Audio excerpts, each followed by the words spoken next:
Oke, bismillahirrahmanirrahim. Ini kita akan uh, berbincang-bincang dengan salah satu pengusaha sukses di Kota Bandung. Ya, apa yang menjadi rahasia sukses dari seorang pengusaha ini? Mari kita dengarkan bersama ya. Oke, Bapak boleh memperkenalkan diri Pak dengan Bapak siapa? Boleh ya. Bismillahirrahmanirrahim. Nama saya Otong Zainuddin. Kalau sebetulnya lahir di Majalengka, besar di Majalengka juga sampai SMA, terus kuliah di Bandung dan mengawali karir usaha ya di Bandung. Gitu ya. Oke, kalau dulu pendidikan di mana Pak ya kalau ini boleh tahu? Kalau pendidikan S1 di Unpad, Universitas Pajajaran, terus dilanjutkan S2-nya di Institut Teknologi Bandung. Subhanallah ya. Oke Pak, berkaitan dengan usaha nih yang Bapak sedang kembangkan gitu ya. Itu boleh tuh apa nama usaha atau produknya yang sedang Bapak geluti Ya, itu? oke, baik. Sebetulnya kan ini ada salah satu usaha ya yang saya coba kembangin karena ini peluang yang begitu luar biasa kan gitu ya. Perusahaannya ini eh, termasuk persekutuan komanditer berarti ya, CV ya, CV berarti ya, persekutuan komanditer.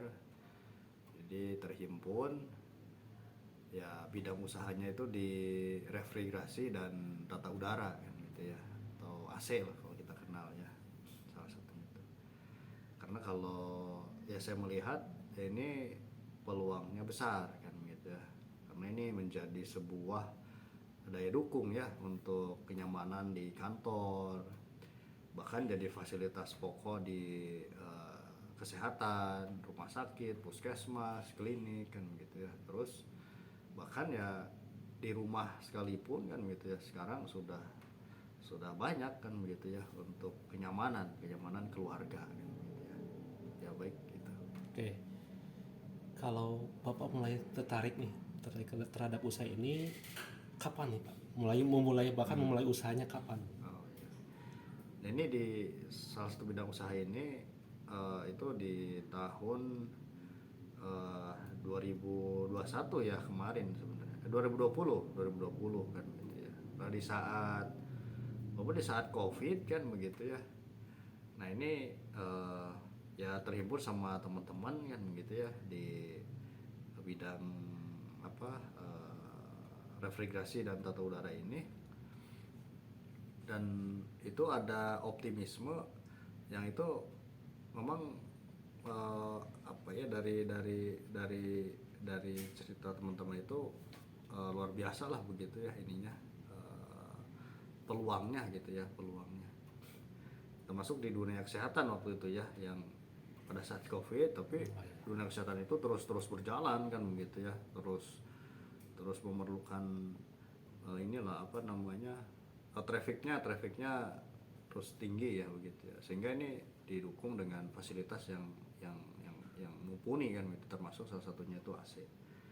Ya itu sih yang pertama kali tertarik ya pada usaha ini, apalagi sekarang setelah Covid ya, di situ aktivitas terus ini ya berkembang lagi, terus aktif lagi kan begitu ya, setiap bidang. Nah, ini peluang kan gitu ya, peluang sangat besar ke depannya kan gitu ya. Oke, oke kalau selama keberjalanan perusahaan ini nih sekarang eh, kalau boleh tahu omsetnya sudah berapa Pak? Omset ya, Omset per bulannya. per bulannya ya, ini kan sedang pengembangan ya, pengembangan itu di eh, dunia kesehatan, terus perkantoran kan gitu ya, perumahan bahkan kan gitu ya. Sekarang itu ya mencapai 70 lah, 70 juta gitu ya. Gitu ya. Itu per bulan Pak ya? Ya per bulan. Ya subhanallah ya. Eh, luar biasa kan. Kalau biasanya di bidang jasa ini Pak ya. Jasa ya, Jasa, jasa ini. ya. Biasanya jasa itu besar Pak ya itunya, Ya. marginnya ya. Oke. Betul, jasa. Ya, sekarang jumlah karyawan berapa Pak? Jumlah karyawan itu ada 7 berarti. Ada 7. Karyawan 7 ya. 7 teknisi ya. Teknisi 7. Oke, oke. Nah, ini eh, tentunya tadi kata Bapak sedang berkembang ya. Nah, ini bagaimana cara Bapak mengembangkan usahanya? Ya. Mengembangkan usaha ya. Tentu yang pertama kan tadi ya ada apa? Optimis kan gitu ya. Ada optimis. Ya, terus yang kedua ya kuncinya itu adalah ya manajemen kan gitu ya. Manajemen artinya ya sesuai dengan komitmen pada job desk kan gitu ya. Job desk di masing-masing perusahaan kan gitu ya. Ya selanjutnya ya termasuk ya kita menerapkan di ilmu manajemen itu kan ada ini ya apa namanya POAK kan gitu ya. Artinya di situ ada perencanaan, ada organizing, ada actuating, ada controlling kan begitu ya. Ya itu ya komit pada itu kan gitu ya. Pada metode itu kan gitu ya. Itu sih sebenarnya. Oke. Nah, untuk pemasarannya sendiri Pak, kan sekarang sudah berkembang ya dunia itu ke dunia online ya, online marketing gitu ya. Nah, sementara Bapak sendiri bagaimana pemasarannya dari perusahaan ini? Ya kalau online itu baru tadi ya memanfaatkan Google Business kan gitu ya.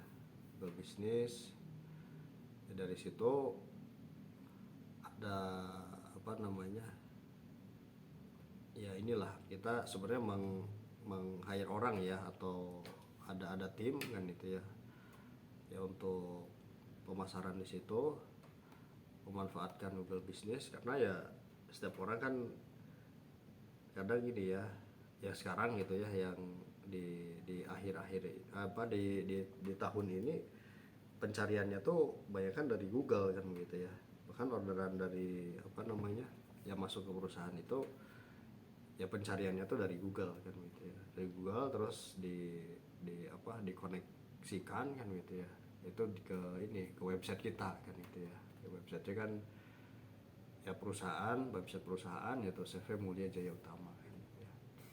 Oke, oke. Jadi ada Baru itu online ada, yang offline-nya juga offline ada offline ada gitu ya. Oke. Jadi ada lengkap lah sales kan untuk gitu. pemasarannya. Oke. Nah, berkaitan dengan ini orang hukum atau orang legal ya. Nah, apa peran orang legal atau orang hukum dalam pengembangan usaha Bapak? Ya, ya tentu ini di awal kan ya kita ini ya ada legalisasi kan, ada legalisasi ya perusahaan ini kan berupa tadi persekutuan komaniter ya berarti CV kan gitu ya, CV ya tentu di situ ada ini ya, ada mekanisme hukum ya yang harus dipenuhi. Di situ ada notaris ya sebagai apa namanya pelegalannya kan gitu ya, sehingga ada akta kan gitu ya, ada akta notaris yang itu melegalkan perusahaan ini kan gitu ya. Ya terus selanjutnya ada ya sebelum itu kan ada ini juga ya, ada apa namanya ada perizinan kan begitu ya, perizinan ke RT, terus ya itu yang menjadi ya bahan dasar kita kan gitu ya, ya untuk legal formal kan gitu ya, untuk legal formal perusahaan kita, sehingga untuk di akta notaris sudah lengkap kan gitu ya. Ya selanjutnya ada perizinan yang lain gitu ya, seperti SIUP, terus yang lainnya lah gitu ya. Ya, NIB berarti Ya kan NIB ya. Oke, Betul. oke. Baik Pak. Nah ini apa rencana ke depan Pak agar usahanya tetap berkembang? Iya. Ya rencana ke depan ini perlu tadi ya kita membangun kerjasama dengan stakeholder yang lain dengan apa namanya ini pengembangan selanjutnya itu di corporate berupa perusahaan-perusahaan produksi kan gitu ya, seperti pabrik kan gitu ya. Jadi pengembangan yang AC yang lebih besar kayak chiller kan gitu ya. Terus penawaran juga ke rumah sakit di seluruh kota Bandung kan gitu ya. Serta klinik kan gitu ya, klinik yang ada di kota Bandung. Oke, ini konsen ke Marketing, perusahaan-perusahaan yang ya. berhubungan dengan kesehatan ini Pak ya. Ya. Oke, oke. Oke Bapak, terima kasih atas waktunya untuk informasi yang mudah-mudahan ini bisa menginspirasi gitu, menginspirasi teman-teman untuk semangat dalam berwirausaha. Ya.